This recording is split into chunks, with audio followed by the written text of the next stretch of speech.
soir, vous allez nous présenter, Maxime, un homme que la France a oublié, qui pourrait pourtant avoir droit à une rue ou à une avenue même peut-être à son nom, dans sa propre histoire rejoint la grande histoire, et qui est un homme qui fait partie justement des noms proposés par la commission à laquelle appartient Pascal Horry. Oui, je voulais vous raconter l'histoire d'un ouvrier de chez Renault qui a été un très très grand champion. Et pourtant les Français ne le connaissent pas. Il s'appelle Bouguera El Ouafi. Il est né en Algérie avant de venir en France pour être manœuvre à l'usine de Billancourt.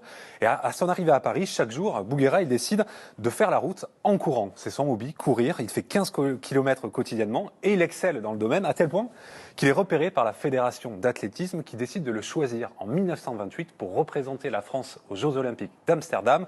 Bouguera arrive en total inconnu et pourtant. Bouguera El Ouafi porte le dossard 71. Il est loin d'être le favori. Au 10e kilomètre, il tient la 20e position. Au 32e, il est 3e.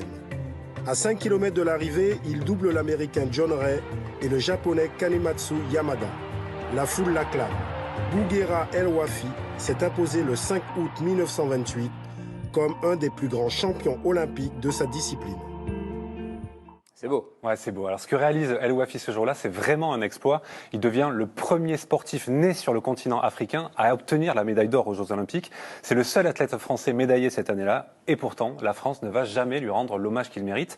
Vous allez voir, le lendemain de l'exploit, c'est silence radio dans les médias. Un seul journal parle de cet exploit, c'est l'Humanité. Et vous allez voir, il faut chercher tout en bas du journal pour trouver la phrase. C'est presque une phrase politique. Enfin, une victoire française.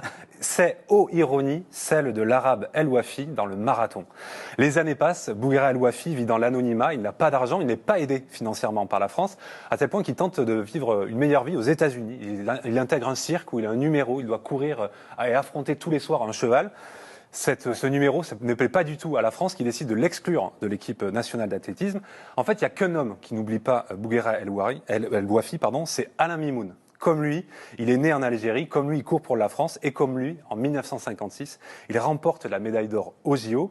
Il décide alors de profiter de ce jour de gloire pour honorer la mémoire d'El Ouafi. Ce jour-là, il y avait 15 000 personnes à Orly. Et j'ai pensé à lui encore plus à ça. Je dis, tu te rends compte qu'il a été champion olympique, ce type-là?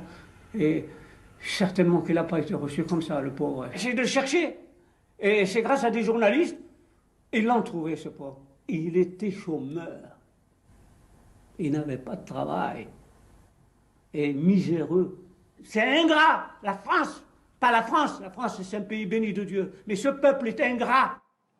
L'ingratitude du peuple français. La vie tragique d'El Ouafi, elle s'achève en 1959, en pleine guerre d'Algérie.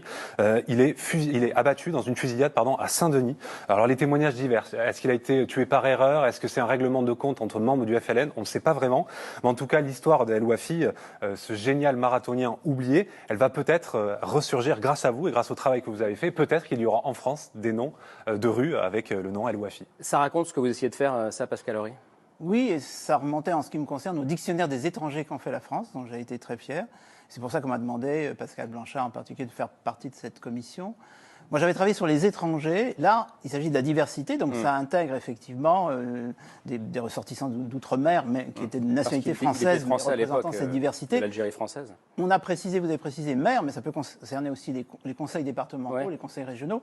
En règle générale, les pouvoirs publics, qui peuvent être à court d'imagination sur ce plan-là, alors qu'on voit il y a des trésors.